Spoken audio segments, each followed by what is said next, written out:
Okay, well, hey, hello everyone. Hope you guys can hear me and see me okay. Yes, it's me, Profesor Cañedo here, and the first few videos, of course, you heard me, but you didn't see me, and I apologize if the lighting is a little bit low in here. I'm recording this late in the evening, actually, but I think all the other videos that I'll do for you will be in much more better lighted conditions. But yes, I'm recording here in my home office here in this little patch of Riverside County known as French Valley, and I'm going to go ahead and give you the first of 6 videos in which I talk about I essentially review some of the key topics, the key themes, and some of the main items, the main takeaways from the week's readings. Of course, there's a lot of stuff that we covered in this past weekend, and there's no way I'm going to be get to cover everything. But before I get into the topics, let me just make one quick modification in terms of what I was going to do for these particular videos.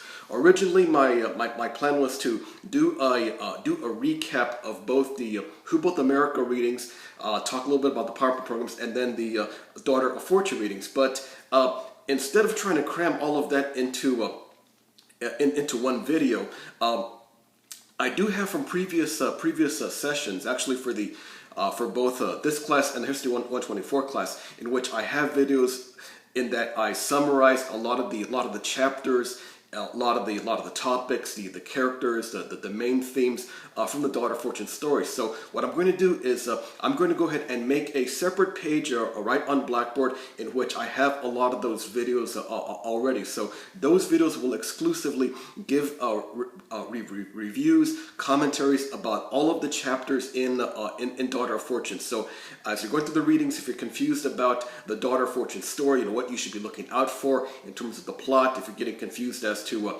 who Eliza is, who John Summers is, where does Jacob Todd fit into all of this, and of course the search for Joaquin, that was Eliza's lover. Just go to the separate page in Blackboard in which I have Daughter of Fortune videos. Again, these are my videos from previous sessions in which I talk exclusively about the Daughter of Fortune story. All the videos are in the numerical order. One video I talk about chapters 1 through 3. The next video it's chapters 4 through 6, 4 through 7. Then the one after that's chapters 8 through 10, and so on down the line. So total there's about 6 videos in which I talk about the story. So again, go to that section to get more details about the Daughter of Fortune story, but for these videos that I'm presenting right here, I'll focus exclusively on the Who Built America readings and also on the PowerPoint program. So without further ado, let me go ahead and get on with it. Let me just get a little bit of herbal tea right here, and then we'll proceed. Okay, all right. Well, first and foremost, let's go ahead and start with the readings in Who Built America. Now, I'm not going to go over all of the main points that were covered in chapters 1 and 2. I'll just try to give a broad overview of some of the main themes that were being examined. I'll talk about the Who Built America readings first, and then I'll go into talking a little bit more about the PowerPoint programs.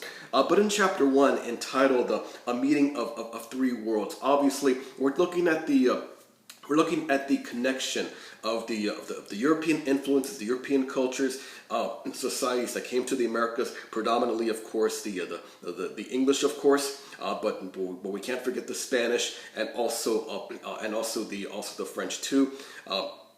And then, of course, you had the Portuguese. I'll talk quite a bit more about the Portuguese when I talk about the Portugal PowerPoint program. And then, of course, you had the indigenous component too, the Native American societies that developed it in the Americas, and of course he had the African component as well. Of course, people came as with respect to forced labor, but over time, those people, of course, the slave populations developed their own unique, distinct cultures, and these are things which are actually looked at in a little bit more detail in chapter 2 of the Who Built America readings. But in terms of North America, of course, we can't forget the fact that that you had some complex societies, complex cultures, stratified societies here in the Americas. Of course, you talk about the native traditions, that is North American groups that we know about today. Of course, people come to mind, like in the Southeast, you have the Cherokee, the Chickasaw. In the Northeast, you've got the Iroquois Confederacy. Over in the Northwest, you've got the peoples of the Northwest Coast, the Tlingit, Salish, many others, and of course distinct cultures in California. The Kumeyaay come to mind, the Chumash of Santa Barbara and Ventura counties, and also the Mission Band of Indians, the groups that we know, with of course the gaming tribes. In fact, I did mention the Kumeyaay. So my point is that in North America and in the Americas, of course, going into South America, you had complex societies, complex civilizations in which you had large, stable populations. You had elite leadership, and of course you had things such as monumental architecture. Of course, groups like the Aztecs and the Inca come to mind, which is mentioned a little bit in chapter 1. But of course, over time, the Europeans come on the scene for various reasons. The Europeans made their way across the Atlantic. I'll touch upon some more of those reasons. I'm going to talk a little bit more about I'll talk a little bit more about the PowerPoint programs, and as the Europeans set up their colonies here, whether it was New Spain, which of course is now present day Mexico for the Spaniards, and of course the various English colonies, whether it was New England or the Chesapeake colonies like Virginia, and then the colonies in the South, of course, Georgia, the Carolinas. I'll say a few more things about that when I talk a little bit more about chapter 2. But in essence, chapter 1 gives you a really good panorama of a lot of these forces, a lot of these ideas, which in essence prompted the Europeans to come over across the Atlantic, and then of course settle into the New World, the Americas. And when you're looking at the Europeans, you have to, of course, look at the different motivations which the Europeans brought. In that some of them, of course, ideas such as religion, but for the others, there was the idea of the profit motive, and the various colonies, of course, established on very different lines. For example, the Spanish colonies, there was more of, shall we say, a top-down structure. Everything was pretty much predicated by the orders of the king, whether it was the early stages of colonization and settlement. This is during the time of people like Ferdinand and Isabella, and then on to the times when you had kings like King Philip and King Charles in the 16th century. So my point is, the Spanish colonies developed much differently because you had this large-scale bureaucracy. There was, you might say, a top-down structure. So in other words, if you were a merchant, if you were living, say, in Mexico City, and you want to establish some kind of a commercial enterprise, you had to go through a lot of bureaucracy, a lot of levels of bureaucracy to in essence try to get things done. It was very cumbersome. It was very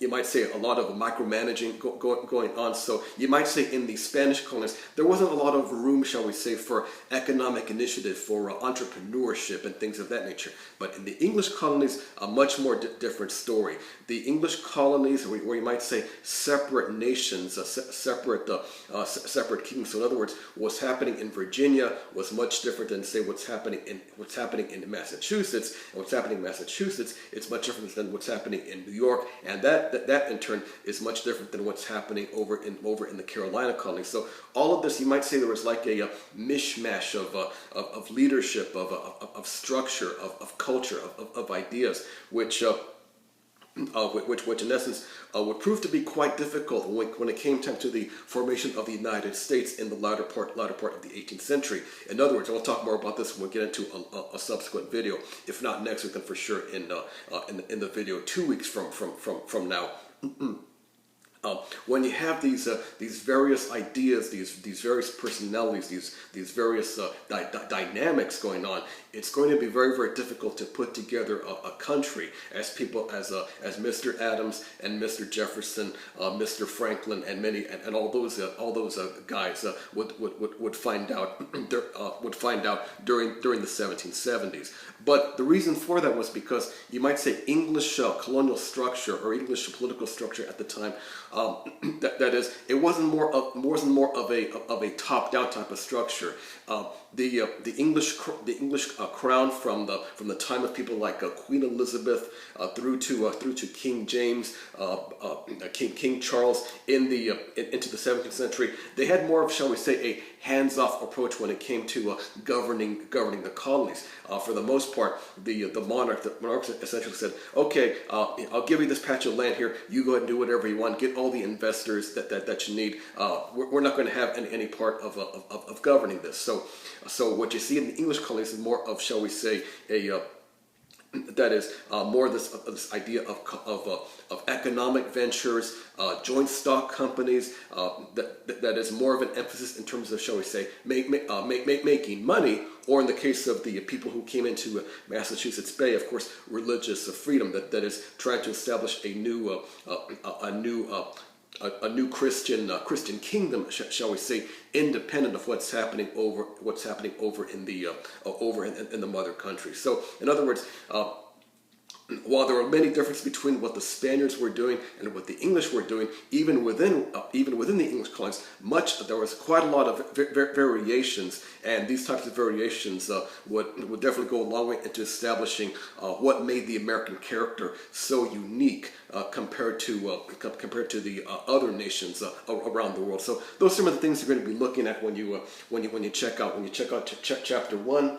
And of course other topics too, such as Native American resistance, decline, and exchange. How are the Native Americans faring in this? Are they passive? Are they passive in all this, or are they active? How are they negotiating between these various actors, whether it was the English, whether it was the Spanish, and of course the French too. I didn't say too much about the French right here, but in chapter 1 there's more discussion about what the French are all about. Okay, let me go ahead and move on a little bit to talking about chapter 2. I just want to say a couple quick things about chapter 2 here. Not too much in terms of details. But in chapter 2, we get into the formation of slave society, slave culture, both from the perspective of the planters, the elite classes, the white people, whether it was in places like Virginia, like the Carolinas, on into Georgia. We get their perspective, and of course perspective of the African Americans themselves, the early formations of a slave culture. That is what you see happening in the South is a distinct blend that is between African traditions, Yoruba, Hausa, many of the groups,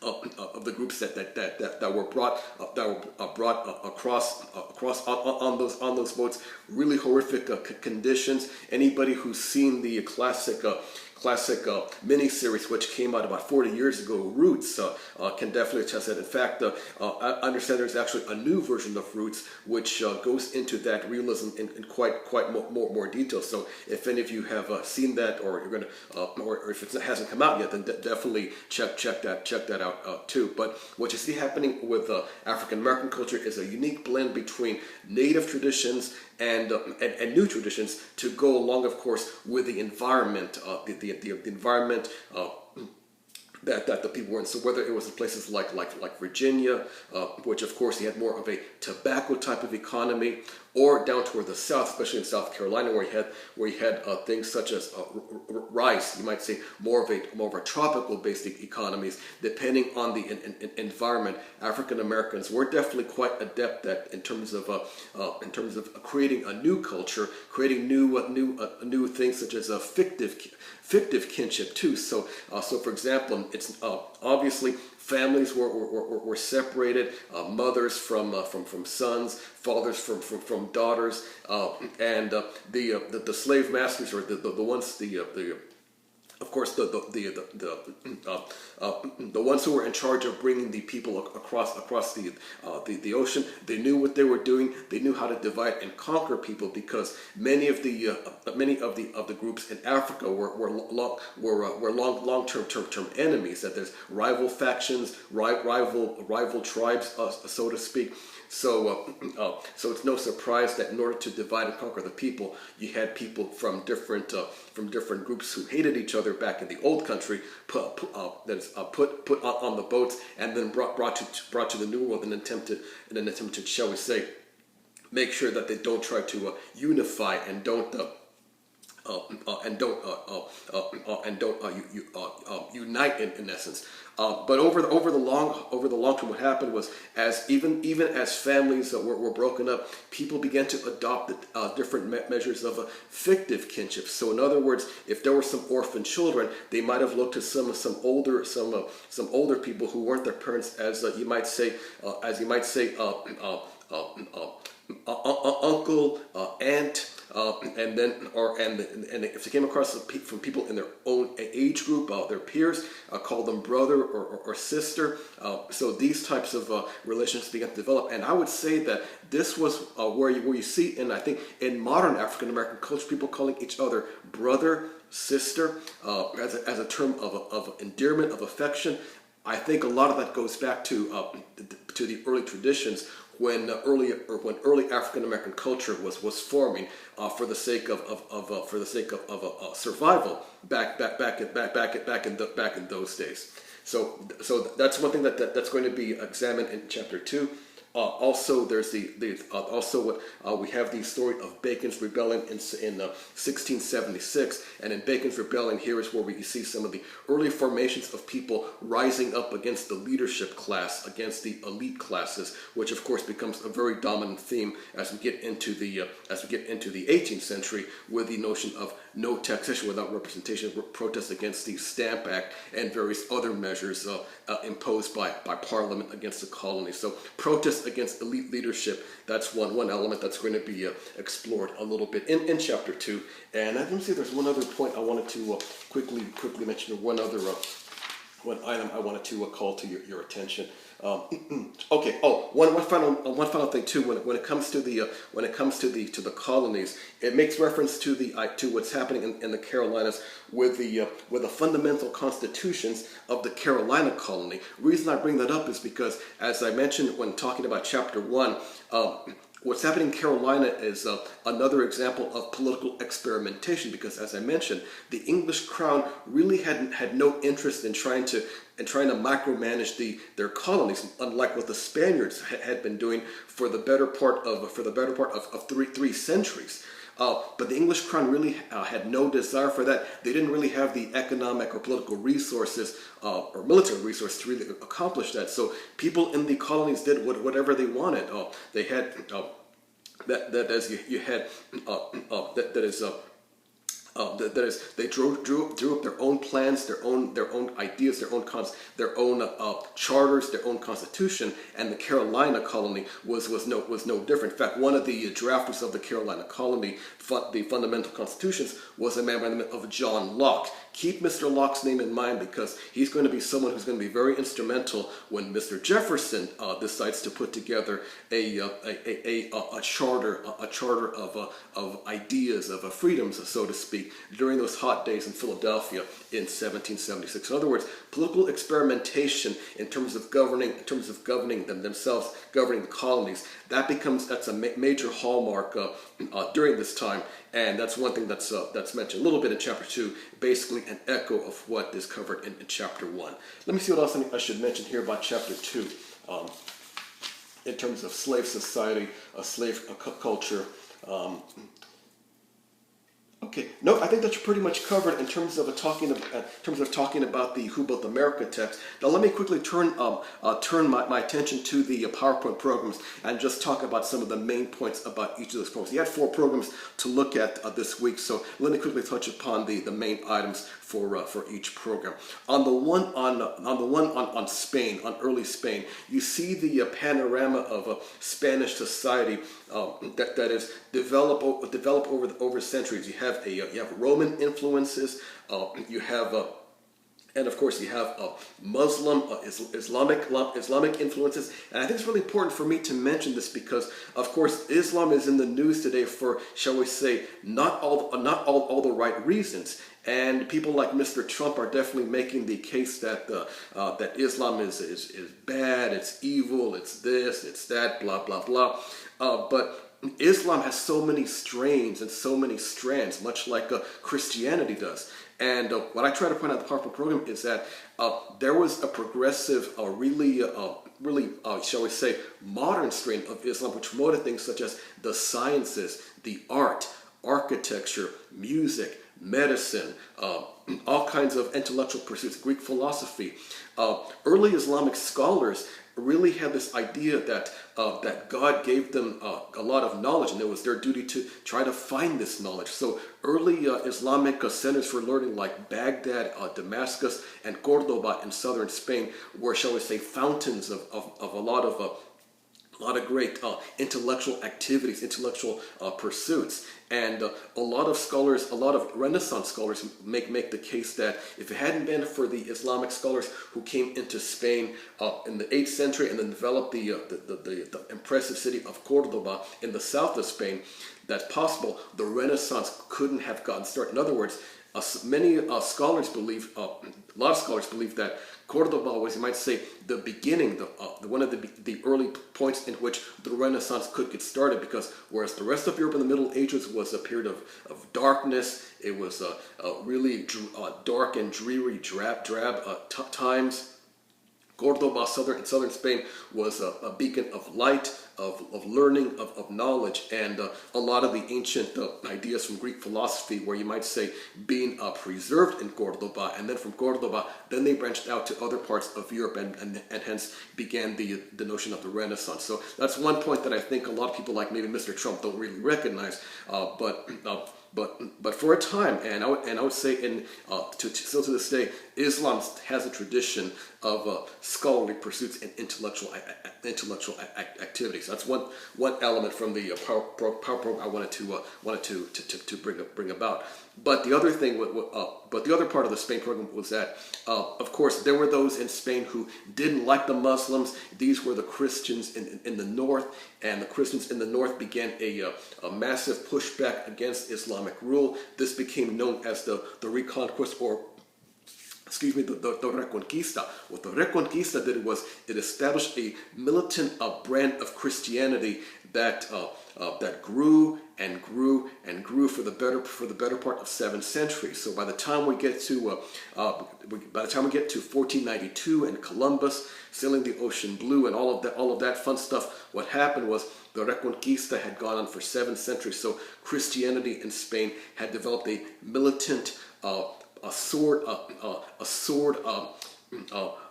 and the cross type of mentality. So in other words, militarism was seen as something sanctioned by God. It was seen as something holy, something great. So a lot of the Spaniards, the people who were working for Spain, like Columbus, who was Italian, but he was sailing for Ferdinand and Isabella. Columbus, and you might say, brought that militant Christian tradition to the New World, in which guys like Cortes and Pizarro took across the Atlantic too. So when you hear about all the stories about all the conquistadors and all the nasty stuff they did, whether it was against the Aztec people or the Inca people, what they were doing was simply taking 7 centuries of militant Christian tradition with them. In that, whereas in the old country, the Muslims, they were the infidels, but now in the New World, the Aztecs are the infidels, and the Incas are the infidels. So this militant Christianity really, you might say, helped to shape the early Spanish colonial experience in places like Mexico and in South America and in the rest of Latin America too. And I would say to this day that many parts of Latin America, you still see a lot of this evidence of just how militant and strong and powerful this idea of Christianity was because of the legacy of the Reconquista. All right, now in the Portugal program, you don't see religion be too much of a major theme because the Portuguese Christians also had their own version of the Reconquista. They fought off against the Islamic invaders, so to speak, to use their mentality.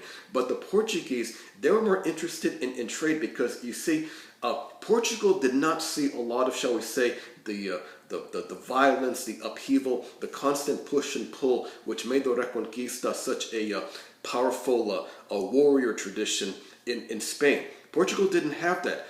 Main reason was because of Portugal's geography. If you look at Spain, the vast majority of the country is interior. Of course, there's coastline toward the south and toward the northeast, where Barcelona, Valencia are located. But look at Portugal's coastline.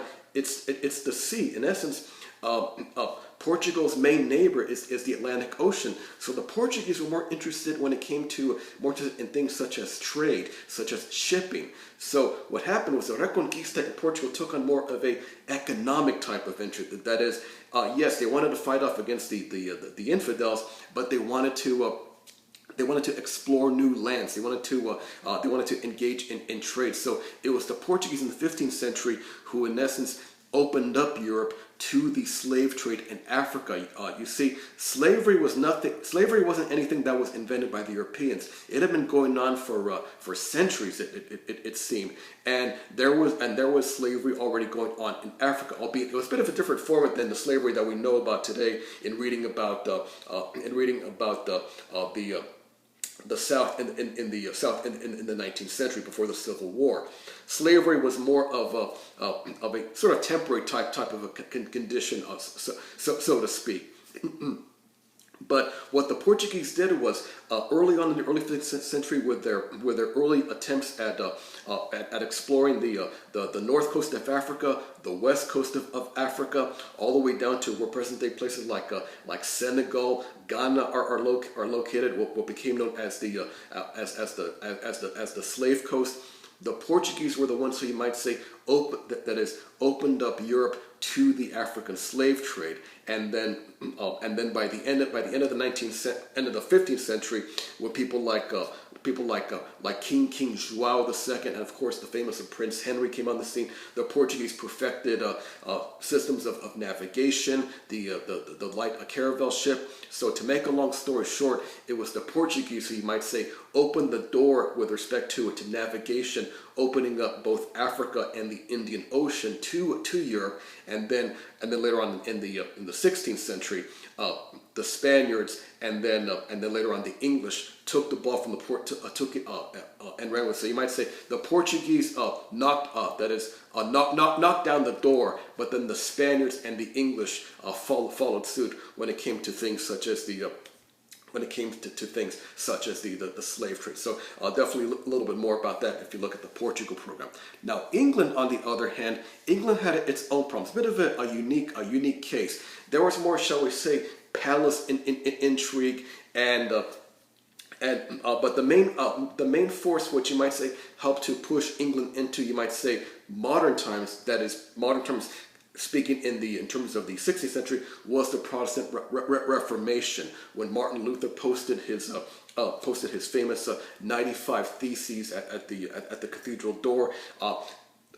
It was protesting against the excesses of the Catholic Church in Germany, but Luther's words spread like wildfire all over continental Europe and into England too. And the one who was interested in what Luther was doing was, of course, King Henry VIII. I'm not getting into all the detail about all of Henry's antics. You can read more about that in the PowerPoint program. But the point is that what Henry did in order to, shall we say, accomplish his goals, his ambitions, was he used the Reformation, the Protestant Reformation, as a, you might say, a pretext to break away from the authority of the Catholic Church. In other words, the 16th century was a really amazing time in which there was idea to defy the Catholic Church, and because King Henry had his own motivations, he just went along with a program, so to speak, and hence developed what we now know today as the Anglican Church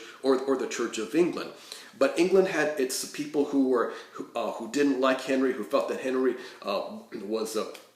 wasn't too interested in, shall we say, purifying the church, that he had his selfish motives, and these Protestants who felt Henry should have gone much further in breaking from the Catholic Church became known as the people we know today as the Puritans or the Separatists, and these people proved to be problematic after Henry's death, when his daughters Bloody Mary and then Elizabeth were the queens of England in the second part of the 16th century. So, to make a long story short, in this, especially when the time of Queen Elizabeth came on the scene, Elizabeth knew that in order to curry the favor of the Puritans, who were becoming quite politically and economically powerful in England, no, she did whatever she could to bring them to her side, and part of the equation was in essence to take on the Spaniards. The Puritans, of course, as hardcore Protestants, didn't like the Spaniards. They didn't like the Catholics, and vice versa. Elizabeth knew that, and you might say she was able to tap into that in order to help to help to launch England into a world power by the end of the 16th century. Elizabeth was quite smart on a number of levels.